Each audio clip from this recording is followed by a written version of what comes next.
Hello, everyone. Hello. Hello, ladies and gentlemen. In this opportunity, we are going to discuss about the classroom manager, the role as a teacher play inside of the classroom.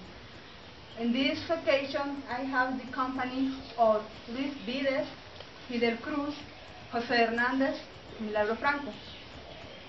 So, as you know, the teacher play an important role in a classroom. Why? Because he is the person who is control the different activities and have the control of all the students are doing during the class. So, but in this discussion, I need to know the different opinions about how or why do you consider that the role as a teacher in a classroom is important.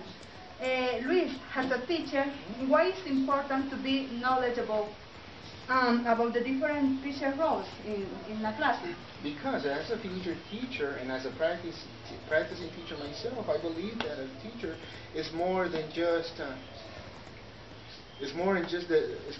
a person transmitting a certain piece of information or issuing a certain activity to be held in class. A teacher is much more than that. A teacher plays various roles as a planner, involver, informer, monitor, a manager, parent, friend, diagnosticians. Well, in general, we have so many roles to fulfill. That's why it's important to know exactly what role we are going to be transmitting to our students. Exactly. I would like to add that is the teacher when know those kind of steps, they are able to manage the class, especially for giving or introduce the class with a sequence, a media sequence. For example, when we are monitors or when the teacher monitors the students because they are able to go around the class and monitor the students. Also when they are planners because they, previous to give the class, they prepare some activities that they can perform during the class. That's quite important. Okay, I would like to add that, as Luis and Fidel have said, also we have to remember the humanistic area in this issue and the concept of the students, because maybe a teacher could be good, excellent in developing a huge bunch of topics, but what happens is students are not able, or probably they have, they have problems. Nowadays we are facing different situations here in our society, but we need to know what is inside of the students in a way that we could improve our class as in a way that they could achieve easily, and we are doing right now. So that your different point of view are very interesting. For me, also, are two elements very important here, like manager and diagnostician. Why manager? Because in this element you have the opportunity to control the class, to get the best control how your students are develop their skills, how this is the process of learning. And related to diagnostics, because as a teacher is very interesting and also important that know in the areas that the student is need more help. So in this case, it's interesting to know why are the areas where the students need that you pay more attention, right? Do you know? Yeah, we know that. So, but related to these different elements, students, and before, in your opinion, why do you consider that it's one of the most important of all these elements? Or why do you consider that it's important and what? Okay, I would like to start with this. Yes, go ahead. Okay, for me the most important is the parent friend, because when the teacher becomes a parent friend, the teacher is able to create a relation between the student and a teacher. It is important to establish a relationship, a close relationship with the students. For the reason I consider that is the most important. So you are saying that it's necessary to have a close contact with students. Of course, sir. But do you know that that could happen different, comfortable situations regarding which schools or in which class you are giving? Let's give you an example. Imagine you are teaching in a high school, and we have dealing with students between 14 and 17, and some of the cases 18 or more years old. But imagine if in your class there is one 17-year-old girl. So she is pretty, but her grades are very slow. So you as a teacher are saying that to take a good close relation with that girl, your intentions could be okay because you are going to have what is going on with her.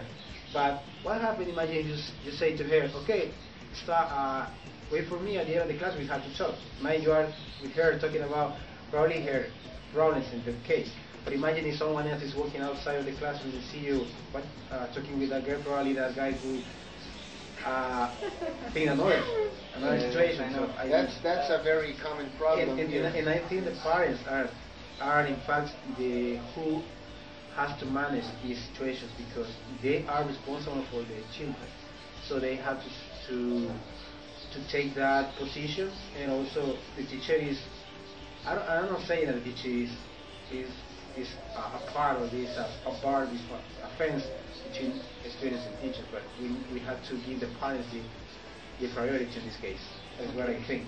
No, just I wanted to add some information regarding that because it is important what I said before.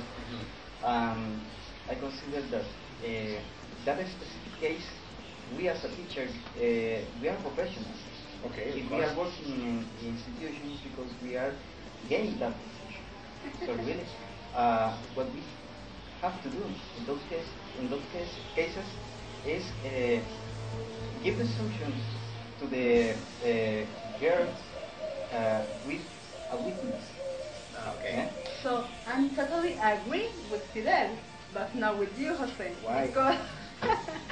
Because imagine, he says something very interesting, the professional. You as professional must be a good ethics, right? Okay. And remember also, in the classroom, you are the friends and the parents of your students. Why? Imagine, if you have your son, but all the time you are working. For this reason, you can pay attention to the necessity that your son has, right? Yes. In this moment, the teacher in a classroom plays this role as a parent also. As a parent, as a friend. You know this? Yes, definitely, as a parent and as a friend. But we just have to be careful. I think as professionals, as Fidel has said, I think part of that professionality is being extra prudent and having prudency within ourselves to know how to deal with a particular student. Because everyone is entirely different, so we have to somehow try to understand that, right? And we have to sensibilize ourselves to the needs of these particular students, yes? But we have to be careful. We have to be very careful. Professional. Yeah. But in your experience, sometimes you have some kind of the farmer teacher where you need to put it into practice, the role as a parent friends with your students in the classroom. Yes, I can consider myself as a friend to anyone who is willing to open themselves up to me. Now, I can also provide a role of a counselor, as that may be, because I have had many experiences in my life. So I think that I can contribute to a person in difficulties, because part of professionalism is dealing with different situations, no? And considering my background and what I've been through, I will be a good friend to a person who I can help in a positive way, of course. Yes. Mm-hmm. So that's good. But inside of this same topic are another element very important and interesting too. Why is this? This is the variety of interactions. So there is another important point, the variety of interactions. I remember when I was in high school, some time ago, I prefer work with a partner, with a classmate. Okay. For me, I prefer work in pairs because I think that of this form I can get a better interaction with another friend, share information and other things. But in a classroom, as a teacher, why is important get a variety of interaction in your students? Because the more the better. I think that every time we're confronted to a group of students, they are looking for us to interact with them. And the only way that we can make that possible is one effective way is the group work, where everyone participates, everyone interacts with each other, including the teacher. So that makes it extremely dynamic for us to get the focus with the students and for all of us to learn from each other.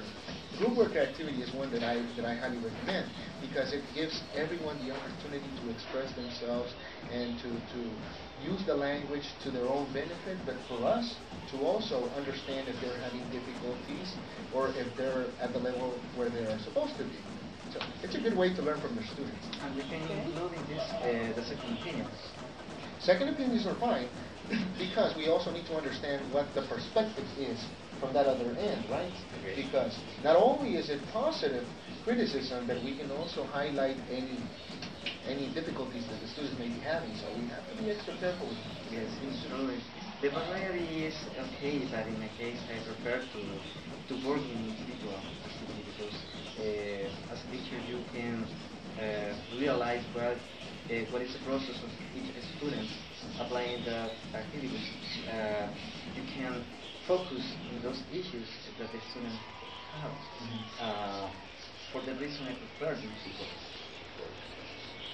Okay, I totally agree with you too, because not only is just to have different ways to manage a class, it's good to apply these different kind of managing, I would say, in order to give unpredictable way of the class, because we know students, they like to face different situations in teaching. If a teacher is giving the same way the class every single day or every time they have class, they could get bored and they could even have a lack of interest of the class itself. So this is very important for teachers to take a different weight to interact with students. The three are totally accordingly because we could testing students by individual, in pairs, or even the whole class participate in this. So that is why I consider it is necessary to make this distinguished, to make, as I said before, and predictable the class. Very good, very good. Okay, so in conclusion, the three are important in a class. Yeah. But as a student, what do you consider, what is your favorite interaction partner? As I said before, individual. I prefer to work individual. So I said work in pairs and work in groups. So you? I like the three. The three are just fine. And we can all benefit from each one, so I like the three, I do. Yeah, that's my case.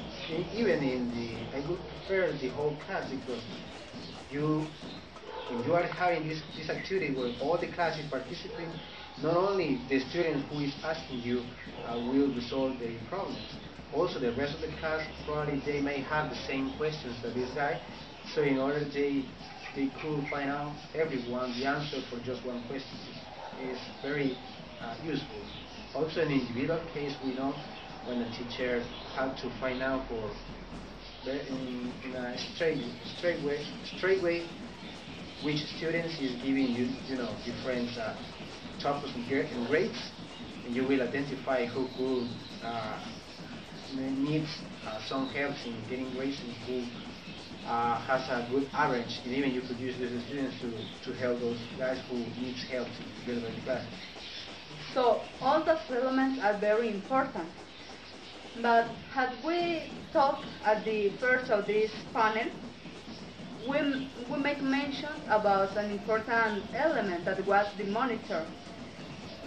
Depending on the different levels of the classroom, of the students, the variety is important, right? Right. Yeah. At the same time, we need to know the forms how to monitor your students. Why? Because in this aspect, you have the opportunity to correct the students. But at the same time, it's important to use the self-correction, you know? Yeah. But why do you think that it's important to promote the self-corrections and has autonomy for the students? Because we need to be corrected at times. The only way that we can realize that we are at fault is by when we see for ourselves, or if further investigation tells us that we are making a mistake. Most of the time we find out that we are making grammatical mistakes or any type of mistakes when we look at them in context, in books. That's happened to me before, and it's experiences of mine. I have written a particular phrase or a particular sentence or grammatical structure, then I realized compared to linguistical content that it wasn't exactly what I wrote. So I realized for myself that I made a mistake. It's a good aspect, but it has a negative aspect to it. Do you know what the negative aspect to it is? I don't totally agree with the self-correction, because in certain moments we can correct ourselves, because it's important, as my partner says, realize our own mistakes. But I also agree with the third opinion, exactly, because it is important taking account those opinions regarding my mistakes and corrections. Yeah, but tell me one thing. How do you consider that you can correct yourself if in some case you don't know where you are making a mistake? Okay.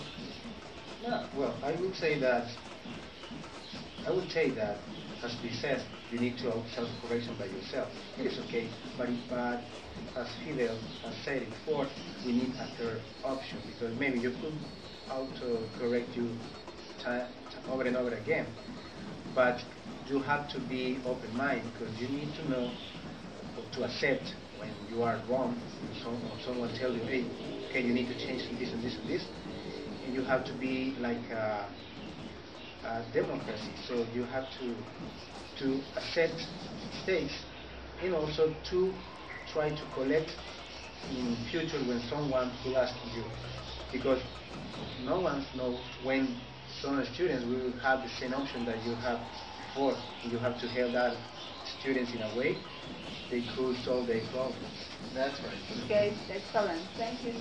So we're back after a few minutes. Yeah, don't worry, don't change the channel. Thank you. Goodbye. Bye.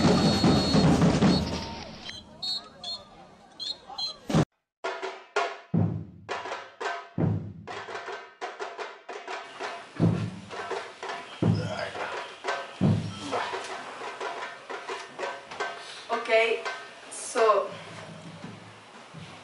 in the university, many times I heard the different teachers talk about the feedback. Sometimes I ask myself, what is the feedback? After I understand that the feedback is the form has the teacher give you some motivation, when he or she said something that help you to follow, to try to follow, then do better things, and it's a kind of motivation.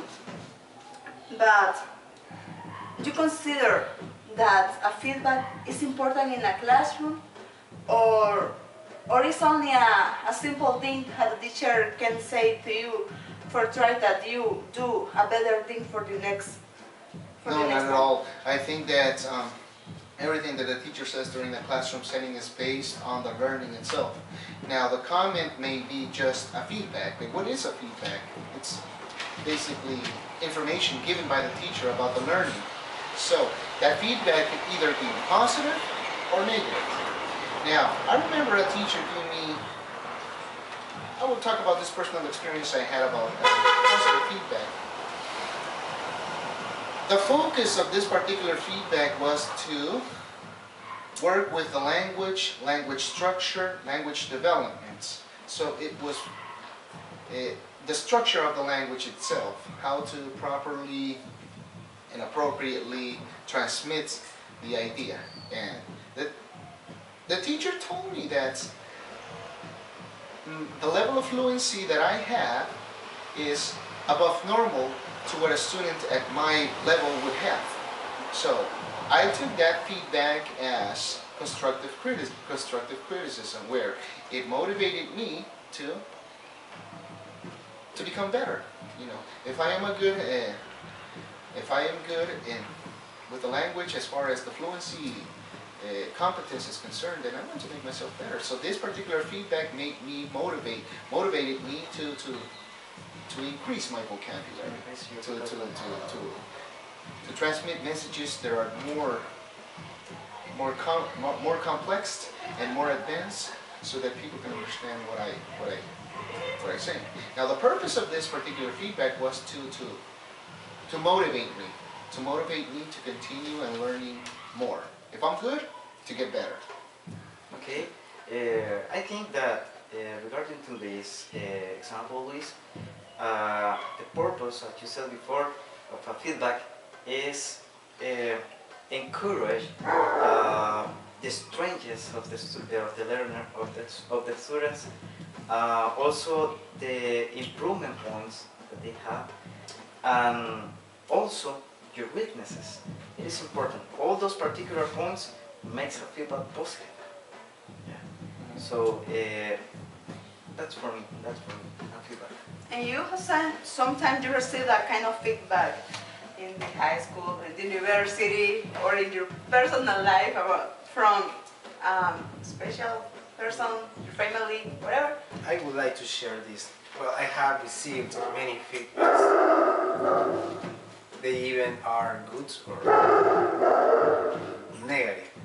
And well, for one positive that I have was when I was in second year in this university, and I took an exam that was very complicated because it required many analyzing and critical thinking.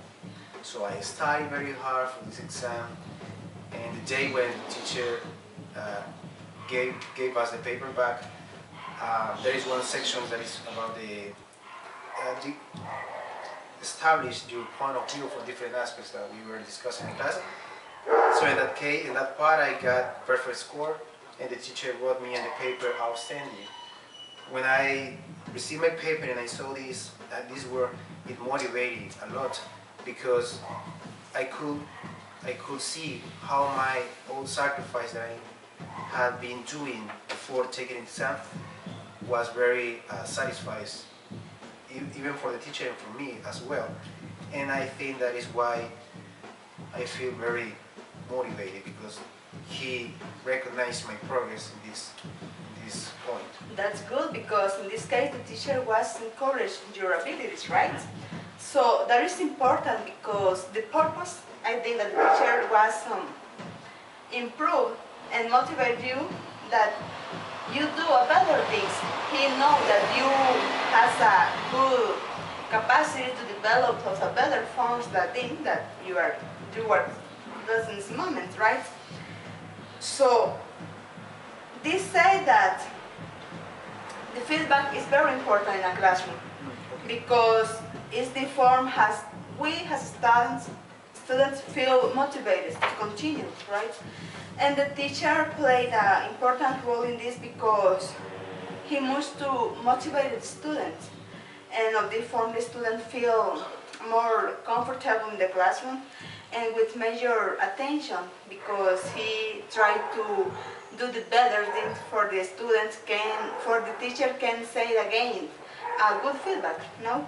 So, Luis, Fidel, Jose, thank you, because I think that in this discussions we're talking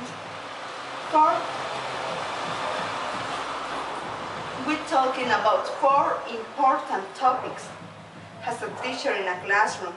We talk about how to be knowledgeable in the teacher roles. that we talk about the 8 different elements involved in that, the variety of iterations, the autonomy, and finally we're talking about the feedback that we are saying that is important because it's the motivation as the teacher do and the student receive.